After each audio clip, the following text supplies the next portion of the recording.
رب ہو کے قسم کر رہا ہے، تو قیامت پر اللہ تعالیٰ قسم فرما رہا ہے تاکہ اس کا قسم فرمانا اہل عقل کے لیے کافی ہو کہ اس کے اس بات کے لیے اس سے بڑی کیا دلیل ہو سکتی ہے کہ میرا رب اس پہ قسم کر رہا ہے۔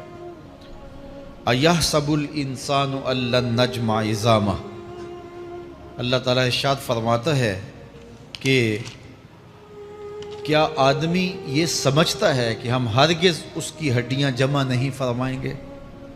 یہ ایک کافر تھا، عدی بن ربیعہ،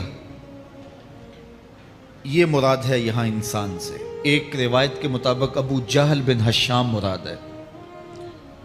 تو یہ ابو جہل یا عدی بن ربیعہ یہ کہتے تھے کہ کیا ہڈیوں کو دوبارہ جوڑا جائے گا، دوبارہ ان کو جمع کیا جائے گا؟ یہ نہیں ہو سکتا، قیامت نہیں آ سکتی۔ وہ کہتے تھے یہ جہاں ہے بس ختم ہو جائے گا کام تمام، لہٰذا جو عزت پانی ہے، جو لذت حاصل کرنی ہے، جو عیش و عشرت کرنی ہے، جو کچھ کرنا ہے اسی جہان میں کر لو۔ آج کل بہت سارے لوگوں کا رویہ بھی یہی ہے کہ بس ٹھیک ہے، یہ دنیا ہی سب کچھ ہے، آخرت بس ایک اعتقاد کی حد تک ذہن کے کسی گوشے میں ہے، 2 لمحوں کے لیے خیال آیا تو رک گئے، پھر اپنی وہی ڈگر کی زندگی۔ لیکن آخرت جب تیقن کی اس منزل تک پہنچ جائے، پھر انسان کے اعمال کے اندر خود بخود جو ہے وہ نظم پیدا ہو جاتا ہے کہ چونکہ میں اللہ کے حضور پیش ہونا ہے اور ایک ایک عمل کا میں نے حساب دینا ہے۔ تو آخرت کے بارے میں یقین کی کمزوری انسان کو جو ہے وہ گناہوں کی دلدل میں پھنسا دیتی ہے۔ اس لیے آخرت کا یقین یہ بہت ضروری ہے تاکہ ہماری زندگی میں نظم پیدا ہو اور ہم اللہ کے حضور جھکنے والے، اس کے شکر گزار بندے، اس کی اتباع کرنے والے بنے۔ تو اب وہ کافر کہتے تھے ابن ربیعہ یا ابو جہل کہ یہ جو ہڈیاں ہیں ان ہڈیوں کو کیسے دوبارہ زندہ کیا جائے گا۔ نضر بن حارث ایک کافر تھا، وہ کہیں سے قبرستان سے پرانی ہڈی اٹھا لایا اور وہ اتنی بوسیدہ تھی کہ ہاتھ کے لمس سے ٹوٹ ٹوٹ کے گرتی تھی، اور حضور کے پاس آ کھڑا ہوا اور آ کے کہنے لگا کہ کیا ان ہڈیوں کو دوبارہ زندہ کیا جائے گا؟ کون ہے ان کو جو دوبارہ زندہ کرے؟ اور 7 ہڈی توڑتا ہے اور اس کے ریزے زمین پہ گرتے ہیں۔ تو حضور علیہ السلام نے اللہ کی جانب سے اس کا جواب دیا۔ ذرا قرآن پڑھیے، سورہ یاسین کا آخری رکوع ہے، وَضَرَبَ لَنَا مَثَلًا وَنَسِیَ خَلْقَهُ قَالَ مَن يُحْیِی الْعِظَامَ وَهِیَ رَمِیمٌ۔ اب وہ باتیں کرنے لگ گیا ہے، اس کی زبان بولنے لگی ہے، اب کہاوتیں ہمارے لیے لاتا ہے، اور کیا کہتا ہے؟ مَن يُحْیِی الْعِظَامَ وَهِیَ رَمِیمٌ، ان ہڈیوں کو کون زندہ کرے گا جبکہ اتنی بوسیدہ ہو گئی ہیں۔ تو یہ نضر بن حارث حضور کے سامنے ہڈی لایا تھا اور توڑتا تھا اور کہتا تھا یہ ہڈیاں زندہ ہوں گی، ان ہڈیوں کو دوبارہ اٹھایا جائے گا جو اتنی بوسیدہ ہو گئی ہیں کہ ہاتھوں کا لمس بھی گوارا نہیں کرتی، اس کو دوبارہ زندہ کیا جائے گا، کون زندہ کرے گا؟ جواب سنو، قُلْ يُحْيِيهَا الَّذِي أَنشَأَهَا أَوَّلَ مَرَّةٍ، اے محبوب فرما دیجئے اب تو ہڈیاں موجود ہیں، جب ہڈیاں بھی نہیں تھیں تو جس رب نے انسان بنایا ہڈیوں کو جوڑ کے نہیں بنا سکتا؟ اب تو میٹیریل موجود ہے، جب میٹیریل بھی موجود نہیں تھا۔ هل أتى على الإنسان حين من الدهر لم يكن شيئا مذكورا، انسان پر وہ وقت بھی آیا ہے جب یہ قابل ذکر چیز ہی نہیں تھا، اس کا نقشہ نہیں تھا، اس کی صورت نہیں تھی، اس کا میٹیریل نہیں تھا، اس کا مادہ نہیں تھا، لیکن جس نے حضرت انسان بنایا، پانی کی بوند سے تخلیق کیا، تو اب کیا وہ ہڈیوں کو جوڑ کر انسان نہیں بنا سکتا؟ تو یہ کفار بات کرتے تھے کہ نہیں نہیں نہیں، اتنی بوسیدہ ہڈیوں کو کیسے زندہ کیا جائے گا، یہ بات سمجھ میں نہیں آتی۔ پھر ان کے ذرے بکھر گئے، بعض انسانوں کو جانور چیڑ پھاڑ کے کھا گئے، کچھ وہ کھا گئے، کچھ ہڈیاں پڑی رہ گئیں، کچھ ان کی ہڈیاں راکھ بن کے اڑ گئیں۔ تو کیسے ہو سکتا ہے کہ ان کو دوبارہ زندہ کیا جائے، ان کے اجزاء جوڑے جائیں؟ اب یہ عدی بن ربیعہ نے بھی یہی کہا. اللہ ارشاد فرماتا یحسب الانسان ان نجمع عظامہ، یہ آدمی گمان کرتا ہے، کہتا ہے کیا ہڈیوں کو دوبارہ زندہ کیا جائے گا؟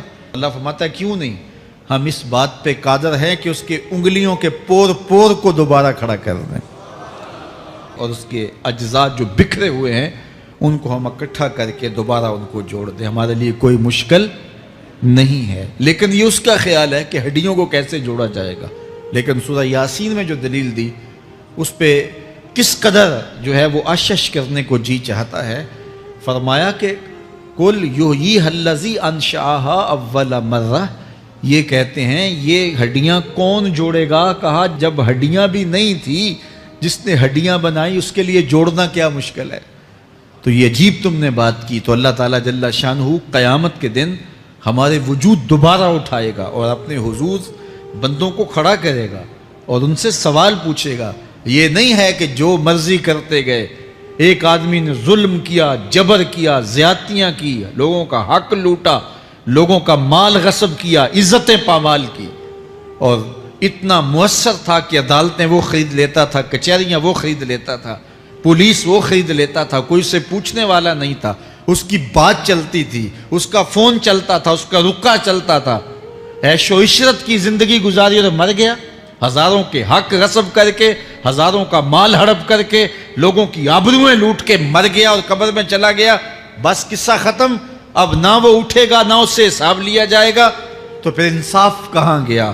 ایک عدالت ایسی ہونی چاہیے کہ جس عدالت میں اس کو بھی پکڑا جائے اور ٹکٹکی پہ باندھا جائے کہ دنیا پر تو کسی نے تجھے پکڑا نہیں، آ اس عدالت میں تیرے خلاف سلطانی گواہ بھی موجود ہیں اور تجھے گناہوں کا، جرم کا بدلہ بھی دیا جائے گا، اور منصف جو ہے وہ انصاف کرے اور ان مظلوموں کو کھڑا کیا جائے کہ دنیا پر تو تمہاری داد رسی کسی نے کی، اس دربار میں تمہاری پوری پوری داد رسی کی جائے گی. عقل مانتی ہے کہ ایک ایسا دربار ہونا چاہیے، ایسا احتسابی عمل ہونا چاہیے، ایک ایسی عدالت لگنی چاہیے کہ جس کا کہیں جسے انصاف نہیں ملا اس کو وہاں جا کے انصاف ملے. اور وہ دن قیامت کا دن ہے.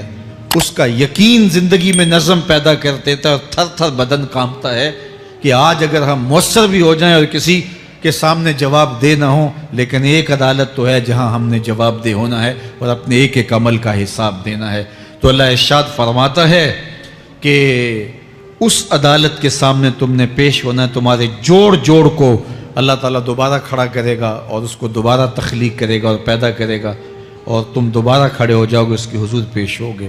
بل یرید الانسان لیفجر امامہ، بلکہ آدمی چاہتا ہے کہ اس کی نگاہ کے سامنے بدی کرے. استغفر اللہ. یہ ایک ظالم کافر تھا، وہ حضور کی خدمت میں آیا، کہنے لگا میں نہیں مانتا قیامت آئے گی. حضور نے اس کو دلائل دیے. تو جب دلائل کے سامنے بے بس ہو گیا تو کہنے لگا کہ جس قیامت کی آپ بات کرتے ہیں وہ قیامت آ بھی گئی تو میں نہیں مانوں گا. اللہ اکبر. تو وہ انکار کرنے والوں کی انتہا ہوتی ہے. اور ذرا دیکھیے وہ کیا بول رہا ہے، بل یرید الانسان لیفجر امامہ. اس کی سرکشی دیکھیے، اس کا تمرد دیکھیے. وہ کہتا ہے اچھا اگر قیامت قائم ہوئی تو یہ گناہ، یہ جرم، یہ بدی، یہ بدکاریاں، یہ ظلم جو میں کرتا ہوں، یہ بدکاریاں رب کے سامنے کروں گا. کیسی ڈٹائی ہے. مذاق اڑاتا ہے، تمسخر اڑاتا ہے آخرت کا. کہتا ہے جو بدیوں کا کاروبار میں نے گرم کیا ہے، جو بدکاریاں میری زندگی کا معمول ہیں، جو دادے عیش دیتا ہوں، جو عزتوں کو پامال کرتا ہوں، جو غریبوں کے پنجے توڑتا ہوں، جو لوگوں کا حق غصب کرتا ہوں، جو برائیاں کرتا ہوں، اگر قیامت قائم بھی ہو گئی تو میں یہ سارے جرم رب کے سامنے کروں گا. پھر وہ مجھے پکڑ کے دکھائے. اللہ اکبر. یسأل ایان یوم القیامہ. پھر پوچھتا ہے اچھا قیامت کب آئے گی. یہ تمسخر کے طور پہ پوچھتا ہے. لاؤ نہ قیامت کب آئے گی قیامت، میں جرم رب کے سامنے کرنا چاہتا ہوں. اللہ اکبر. اب جواب سنیے. اب لفظوں کا ترجمہ اس زور سے کیا ہی نہیں جا سکتا جس زور کے لفظ ہیں. وہ کہتا ہے قیامت کب آئے گی، میں تو یہ جرم رب کے سامنے کرنا چاہتا ہوں. کوئی قیامت نہیں ہے، مذاق اڑاتا ہے. قیامت کب آئے گی؟ آواز آئی فَإِذَا بَرِقَ الْبَصَرُ وَخَسَفَ الْقَمَرُ وَجُمِعَ الشَّمْسُ وَالْقَمَرُ. جب قیامت آئے گی تو آنکھیں چندھیا جائیں گے، چاند بے نور ہو جائے گا، سورج اور چاند اکٹھے ہو جائیں گے۔ یقول الانسان یومئذ این المفر، آج جو کہتا ہے کہاں ہے قیامت، اس دن بھاگتا پھرے گا، کوئی پناہ گاہ ہو بتاؤ، کوئی ہے ٹھکانہ چھپنے کا، کوئی پناہ گاہ ہے؟ کلا لا وزر، آواز آئے گی کوئی ٹھکانہ نہیں ہے، آج کوئی ٹھکانہ نہیں ہے۔ الی ربک یومئذ المستقر، اگر ٹھکانہ ہے تو صرف رب کے پاس ہے، انہیں ٹھکانہ ملے گا جو رب کے بندے ہیں اور اس کی دہلیز پہ آنے والے ہیں۔ یُنَبَّأُ الْإِنسَانُ یومئذ بما قدم وأخر، اللہ تعالیٰ اس دن بتا دے گا جو آگے بھیجا اور وہ بھی بتا دے گا جو پیچھے چھوڑا، ایک ایک چیز تشت ازبام ہو جائے گی۔ یوم تبلی السرائر فما لہ من قوت ولا ناصر، اللہ فرماتا سارے راز کھل جائیں گے، جو بند کمروں میں جرم کیے داد عیش دیتا رہا وہ بھی کھل جائیں گے، اور پھر کوئی طاقت نہیں ہوگی، کوئی زور نہیں ہوگا، کوئی زر نہیں ہوگا جو اس کو بے نقاب ہونے سے بچا سکے۔ اے داور حشر میرا نامہ اعمال نہ پوچھ، اس میں کئی پردہ نشینوں کے بھی نام آتے ہیں، تو وہ کتنا سخت دن ہوگا۔ ارشاد فرمایا جائے گا کہ جو آگے بھیجا، جو پیچھے چھوڑا، جو جرم کرتا رہا، جو نیکیاں کی، جو برائیاں کی، سب کچھ تشت ازبام ہو جائے گا۔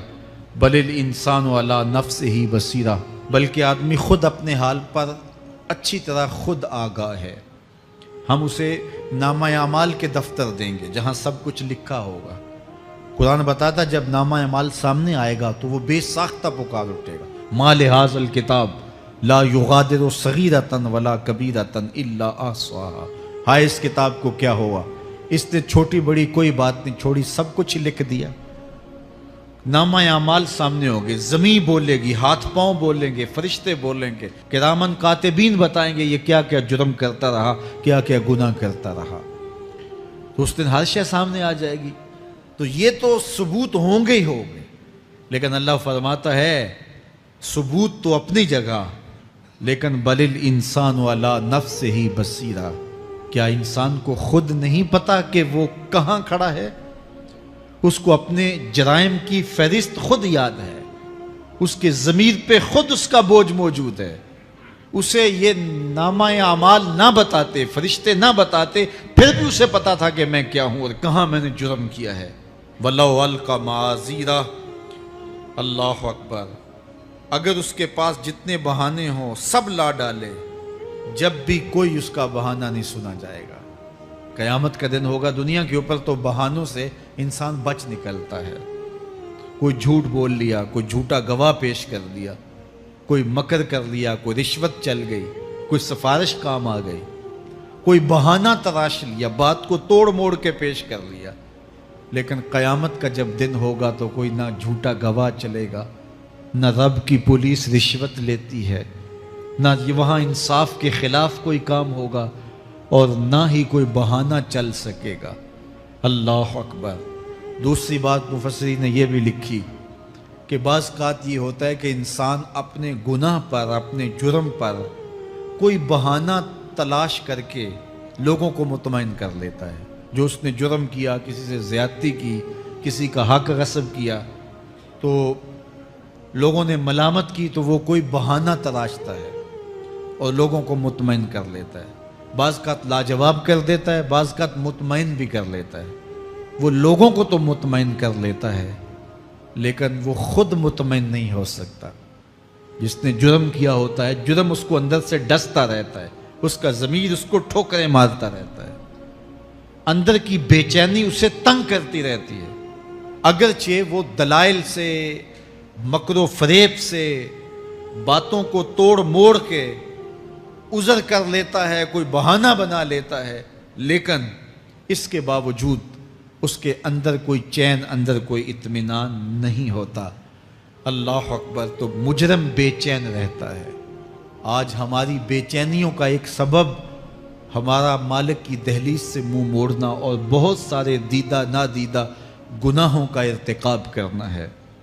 جب ہم سے سستیاں ہو جاتی ہیں، کوتاہیاں ہو جاتی ہیں، تو وہ گناہ ہمارا پیچھا نہیں چھوڑتے۔ اور ہمیں بے چین اور مضطرب رکھتے ہیں. تو بعض اوقات جو ہے وہ ہم کہتے ہیں کہ پتہ نہیں بے چینی کیا ہے. بے چینی گناہوں کی ہے. گناہ طبیعت میں بے چینی پیدا کر دیتا ہے، سکون نہیں آنے دیتا. اطمینان کی دولت چھن جاتی ہے جب کوئی شخص گناہ کرتا ہے. اور یہ لازمی نہیں ہے کہ وہ کسی کا حق غصب کرے، اس نے کسی کی عزت ہی پامال کی ہو، اس نے کسی کی آبرو پہ حملہ کیا ہو. اگر نماز چھوڑی ہے تو بے چینی یہ بھی کم نہیں ہے، یہ رب کی نافرمانی ہے. اگر اس کی نظر بھٹکی ہے تو یہ بھی کم بے چینی نہیں دیتی.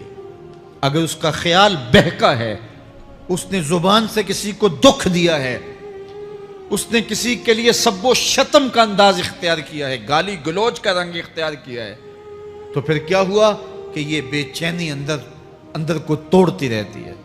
انسان چلتا پھرتا ہے لیکن اسے طمانیت نہیں ملتی، اسے سکون نہیں ملتا. سکون کب ملے گا؟ سکون تب ملتا ہے جب کسی سے زیادتی کی ہو تو اس سے جا کے معافی مانگ لی جائے، اور اس لجاجت کے ساتھ معافی مانگی جائے کہ وہ مجبور ہو جائے معاف کرنے پہ. تو پھر اندر طمانیت اتر جاتی ہے. اگر رب کی نافرمانیاں کی ہیں تو لیلۃ القدر کے دامن میں اس سے معافی مانگ لو. اتنی لجاجت سے معافی مانگو، اس قدر رو کے معافی مانگو، ترلے منت پہ اتر آؤ، ہاتھ جوڑو، آنسو بہاؤ، چیخو، چلاؤ، رو، اس کی دہلیز سے لپٹ جاؤ، اس سے اپنے گناہوں کی معذرت کرو. جب مالک نے معاف کر دیا اندر کی ساری بے چینیاں مٹ جائیں گی، دل کو قرار مل جائے گا، دل کو تسکین نصیب ہوگی. تسکین اس کی دہلیز سے تمہیں ملے گی. یہ اندر سے پھوٹتی ہے، باہر سے نہیں آتی ہے. تسکین کے قافلے اندر ہی اترتے ہیں، اندر سے اس کے سوتے پھوٹتے ہیں، اس کے چشمے پھوٹتے ہیں. ہم باہر سے ڈھونڈتے ہیں، باہر سے تسکین نہیں ملتی، یہ اندر سے آئے گی. اس لیے اس دل کے اوپر لگے ہوئے میل کچیل کو، غلاظت کو دور کر لو اور کھرچ دو دل کے اوپر پڑے ہوئے جتنے بھی زنگ ہیں. تو پھر نتیجہ کیا ہوگا؟ دل ستھرا ہوگا، مصفا ہوگا، مزکا ہوگا. تو پھر دل پر نور ہوگا. تو پھر آپ کو زندگی گزارنے کا لطف اور سرور اور مزہ آنے لگ جائے گا. تو انسان جب دلیلیں تراشتا ہے اس سے بعض اوقات اپنے آپ کو بھی مطمئن کرنے کی کوشش کرتا ہے، اوروں کو بھی مطمئن کر لیتا ہے، لیکن حقیقت میں اطمینان نہیں ہوتا، وہ بے چینی ہوتی ہے. تو اللہ تعالیٰ جل شانہ اس کہانی کو بیان کرتے ہوئے ایک اور مضمون کو بیان کیا، اور یہ بالکل درمیان میں جملہ معترضہ کے طور پہ جو ہے وہ نظر آ رہا ہے کہ بات تو چل رہی ہے، تو اچانک اللہ اپنے محبوب سے مخاطبہ فرماتا ہے، کیا ارشاد کرتا ہے؟ لا تحرک بہی لسانک لتعجل بہی. تو یہ اچانک بات کیوں آ گئی؟ اصل بات یہ تھی کہ جب وحی نازل ہوتی تو آقا کریم علیہ السلام ہمہ تن گوش ہو کے اس وحی کو سنتے، پھر اس کو محفوظ کرنے کی فکر ہوتی کہ جو میں نے سنا ہے وہ اچھی طرح مجھے یاد ہو جائے. اور پھر آقا کریم علیہ السلام کی تیسری فکر یہ ہوتی کہ اس کے جو معارف ہیں، اسرار ہیں، اور اس کے جو ثمرات ہیں، اس کی جو تفصیلات اور نکلنے والے اس کے نتائج ہیں، وہ بھی اچھی طرح جو ہے وہ میں سمجھ پاؤں. تو یہ تین مشقتیں بیک وقت حضور گوارا کر رہے ہوتے. اب قیامت کا ہولناک منظر جو پیش کیا گیا، اور پھر انسان جب اپنے رب کی نافرمانی کرتا ہے تو جو اس کا حال ہوتا ہے، تو یہ سارے مضامین کو اللہ کے محبوب سن رہے تھے. حضور کے قلب اطہر پر گرانی آئی، اور میرے رب کو کیسے گوارا تھا. جو حضور سن رہے تھے جلدی جلدی اس کو زبان پہ لانا چاہ رہے تھے تاکہ وہ اچھی طرح ازبر ہو جائے، لیکن اللہ نے محبوب کی اس مشقت کو دیکھا تو فرمایا لا تحرک بہی لسانک لتعجل بہی. محبوب آپ اپنی زبان کو جنبش نہ دیں، آپ جلدی کرتے ہیں تاکہ وہ جو میں نے سنا ہے وہ میری زبان پہ آ جائے. ان علینا جمعہ و قرآن، یہ ہمارے اوپر ہے، ہم آپ کے دل میں جمع بھی کریں گے. جو آپ کو سکھایا ہے وہ آپ کو یاد بھی رہے گا، وہ آپ بھول نہیں سکیں گے. فَإِذَا قَرَأْنَاهُ فَاتَّبِعْ قُرْآنَهُ، اور جب ہم پڑھ لیں تو پھر اس کے بعد آپ اس کو دہرائیں پڑھیں. ثُمَّ إِنَّ عَلَيْنَا بَيَانًا، پھر اس کی تفصیل بھی ہمارے ذمہ ہے، اس کا بیان بھی ہمارے ذمہ ہے. اس سے وہ لوگ جو حجیت حدیث کا انکار کرتے ہیں اور پھر وہ کہتے ہیں کہ نہیں بس قرآن مجید کی آیات ہی ہیں، اس کے علاوہ اور کچھ نہیں ہے، وہ من اللہ نہیں ہے، تو یہاں غور کرنا ہے، ثم ان علینا بیانہ فرمایا گیا، پھر ہمارے اوپر ہے اس کا بیان جو آپ کو ہم القاء کریں۔ اور آقا کریم نے فرمایا، سنن نسائی کی روایت ہے، انما اوتیت القرآن ومثلہ معہ، مجھے قرآن دیا گیا اور قرآن جتنے اور علوم بھی میرے سینے میں رکھے گئے۔ تو صرف قرآن ہی نہیں اتارا گیا حضور کے سینے میں، حضور کے سینے میں بہت کچھ نازل کیا۔ حضور کا سینہ گنجینہ ہے اسرار و معانی کا، اور اللہ تعالیٰ جل شانہ نے اپنے محبوب کو بہت کچھ عطا کیا۔ یہ بیان کرنے کے بعد فرمایا، کلا بل تحبون العاجلہ وتذرون الآخرہ۔ اللہ اکبر، کوئی نہیں بلکہ یہ جو تم لوگ ہو اے کافرو، تم اس چیز کو پسند کرتے ہو جو بالکل نقد ہے، جو جلد ملنے والی ہے۔ دنیا کا سودا نقد ہے، دنیا کے نفع نقد ہیں، دنیا کی لذات نقد ہیں۔ شیطان کہتا ہے اب چوری کرو اب مال آئے گا، اب زنا کرو اب لذت ملے گی، اب ڈاکہ کرو اب امیر ہو جاؤ گے۔ تو دنیا کے سودے نقد ہیں اور آخرت کے وعدے ادھار ہیں۔ تو ارشاد فرمایا، بل تحبون العاجلہ، تم دنیا کی جو عاجل چیزیں ہیں، جو بالکل نقد سودے ہیں، تم ان کے پیچھے پڑتے ہو، وتذرون الآخرہ، اور آخرت کو چھوڑتے ہو۔ دوسرے مقام پہ ارشاد فرمایا سورہ الاعلیٰ میں، بل تؤثرون الحیات الدنیا والآخرۃ خیر وابقی، تم دنیا کی جیتی زندگی کو ترجیح دیتے ہو، حالانکہ آخرت بہتر بھی ہے اور دائمی بھی۔ میں آپ کی توجہ چاہوں گا، آخرت بہتر بھی ہے اور دائمی بھی، لیکن تمہاری ترجیح یہ دنیا ہے جس کی آخرت کے مقابلے میں کوئی حیثیت ہی نہیں ہے۔ حضور نے ارشاد فرمایا، اگر کسی کو جنت میں ایک کوڑا رکھنے کی جگہ مل جائے، ایک ڈنڈا رکھنے کی جگہ مل جائے، دنیا و ما فیہا کی دولتوں سے وہ زیادہ قیمتی ہے۔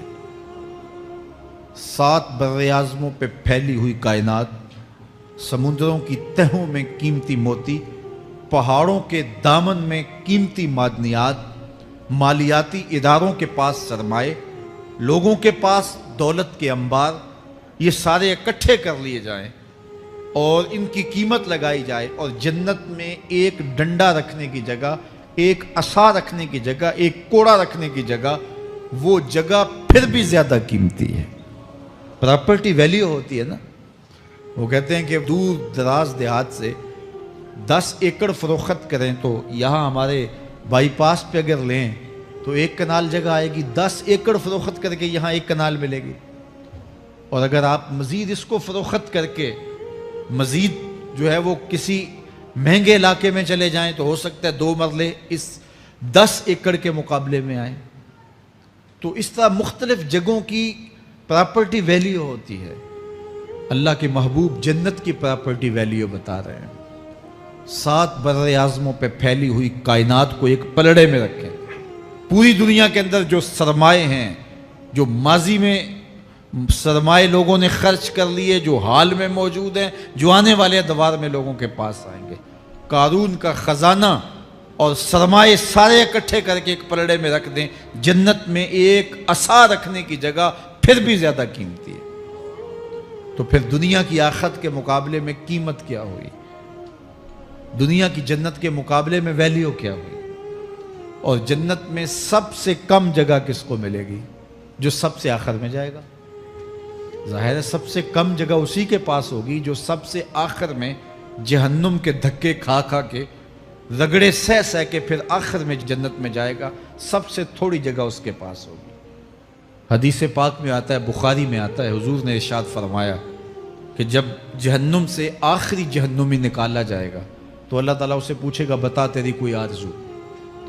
تو وہ کہے گا، مالک یہ آرزو ہے، یہ آرزو ہے، مختلف آرزویں بتائے گا۔ اللہ فرمائے گا، لکا ما تمنیتا، جو تو نے آرزو کی جا جا تجھے میں نے عطا کر دی، اب جنت میں چلا جا۔ تو اس کی تو توقع یہ ہوگی کہ سایہ دیوار جنت میں جگہ مل جائے تو غنیمت ہے، اور اگر جنت کے اندر جاؤں تو کوئی جھونپڑا مل جائے 2 مرلے کا تو وہ بھی کافی ہے۔ لیکن اللہ اسے کتنی جگہ دے گا؟ اللہ فرمائے گا، جا جنت میں تیرے لیے جنت میں دنیا سے 10 گنا جگہ ہے. 7 بر اعظموں کو 10 سے ضرب دے تو کہا کہ دنیا سے 10 گنا جگہ تیرے لیے. اس کو یقین ہی نہیں آئے گا. وہ کہے گا اتسخر وانت الملک، میرے رب تو بادشاہ ہو کے مجھ سے مذاق کر رہا ہے؟ اللہ فرمائے گا نہیں، تیرے لیے 10 گنا جگہ ہے، اور اس کے لیے 10 گنا جگہ ہوگی جو سب سے آخر میں جنت میں جائے گا. میں آپ کی توجہ چاہوں گا، جو آخری جنتی ہے اس کے پاس کتنی جگہ ہوگی، کتنی پراپرٹی ہوگی؟ آج تو 2 10 20 50 مربع کسی کے پاس ہوں تو وہ اتراتا ہوا چلتا ہے کہ میں اتنا بڑا ذمہ دار ہوں. جنت میں آخری جنتی کی جگہ کتنی ہوگی؟ دنیا سے 10 گنا جگہ. تو داتا گنج بخش علی حجویری کی جاگیروں کا عالم کیا ہوگا؟ بابا فرید الدین گنجے شکر کی جاگیروں کا عالم کیا ہوگا؟ پھر اصحاب رسول کی جاگیروں کا عالم کیا ہوگا؟ قیمتی کتنی جگہ کہ ایک ڈنڈا رکھنے کی جگہ مل جائے، دنیا و ما فیہا سے وہ قیمتی، اور وہ قیمتی جگہ دنیا سے 10 گنا جگہ اس کو دی جائے گی جو سب سے آخر میں جائے گا. تو مجھے بتائیے اس سے بڑا بے وقوف کوئی ہے جو آخرت کو برباد کر کے دنیا کا سودا کرتا ہے؟ بل تؤثرون الحیات الدنیا والآخرۃ خیر وابقا. کہا آخرت بہتر بھی ہے اور دائمی بھی ہے، نہ ختم ہونے والی زندگی ہے. تو یہاں بھی ارشاد فرمایا کلا بل تحبون العاجلہ وتذرون الآخرہ. تم نقد کے پیچھے دوڑتے ہو، آخرت جو ادھار ہے اس کی پرواہ نہیں کرتے ہو. یہ نقد تمہیں مل بھی جائے، پہلی تو بات ہے ملتی نہیں ہے. دنیا تمہارے آگے بھاگتی ہے اور تم پیچھے بھاگ رہے ہو. کچھ حصہ تمہیں مل بھی گیا تو وہ کتنے سالوں کے لیے؟ 60 سال 70 سال، یہ تو بڑی لمبی زندگی ہے. ہمارے ہاں 45 سال ایوریج نکالی گئی ہے. 60 سال بھی کوئی جی لے، 70 سال بھی کوئی جی لے، کیا حیثیت ہے آخرت کے مقابلے میں؟ آخرت کا ایک دن یوم حشر قرآن بتاتا ہے 50,000 سال کا ہوگا. 50 سال کا نہیں، 50-100 سال کا نہیں، 50,000 سال کا ایک دن. پھر اس کے بعد نا ختم ہونے والی زندگی. مینڈے کی شکل میں موت کو بھی ذبح کر دیا جائے گا. موت کو بھی موت آ گئی، اب موت نہیں ہے. نا ختم ہونے والی زندگی. اور جو جنت میں چلا گیا سب سے آخر میں جانے والے کی یہ جائیدادیں. تو اصل زندگی تو آخرت کی زندگی ہے. کلا بل تحبون العاجلہ وتذرون الآخرہ. یہ تو ایک سودا ہے. اب اللہ تعالیٰ ایک اور چیز بتا رہا ہے، ذرا غور کیجئے. دنیا کی محبت دل میں ایسی پیدا ہو گئی کہ ہمیں سال کے بعد ماہ سیام میں مسجد میں آنا نصیب ہوتا ہے، اور ہم اپنی ہی دنیا میں مگن ہیں کہ یہی دنیا سب کچھ ہے. یہ کائنات بھی دیکھو، میرا رب بیان کر رہا ہے وجوہ یومئذ ناظرہ الی ربہا ناظرہ. وہ دن جب آئے گا تو جب بندے اس کے حضور حاضر ہوں گے جنہوں نے اپنی زندگی حزم و احتیاط سے گزاری ہوگی، رب کی اتباع میں، فرما برداری میں، اس کے حکموں کو پورے کرتے بسر کی ہوگی، پھر ان کو صلہ کیا ہوگا؟ اللہ فرمایا کچھ چہرے ہوں گے جو تر و تازہ ہوں گے، کھل کے گلاب ہو جائیں گے. چہرے منور اور تابہ ہوں گے. یہ اتنے کھلے کیوں ہوں گے؟ چہرے گلاب کیوں ہوں گے؟ الی ربہا ناظرہ، اس لیے کہ رب کا دیدار نصیب ہوگا. رب کا دیدار نصیب ہوگا تو چہرے کھل جائیں گے اور چہرے شگفتہ ہو جائیں گے، چہرے تر و تازہ ہو جائیں گے. یار کوئی پرانا دوست مل جائے اور آپ سخت صدمے کے ماحول میں ہوں تو اچانک اسے دیکھ لیں تو آپ کا چہرہ کھل جاتا ہے اور آپ کا چہرہ گلاب بن جاتا ہے. تو پھر کیا منظر ہوگا؟ دنیا کے تھکے ہوئے لوگ، جنگوں کے ستائے ہوئے لوگ، بدر، احد، حنین اور کربلا کی سختیاں گوارا کیے ہوئے لوگ، تہجد کے اندر لمبا قیام کر کے راتوں کی تنہائیوں کے تھکے ہوئے لوگ، حلال کھایا حرام نہیں کھایا اور دنیا سے پیچھے رہ گئے، دنیا آگے چلی گئی اور یہ حلال کی تلاش میں بظاہر پیچھے رہ گئے. گھر والے بھی تانے دیتے ہیں کہ تم تو پیچھے رہ گئے، دنیا کہاں چلی گئی، تمہارے رشتہ دار کہاں چلے گئے. تانے اور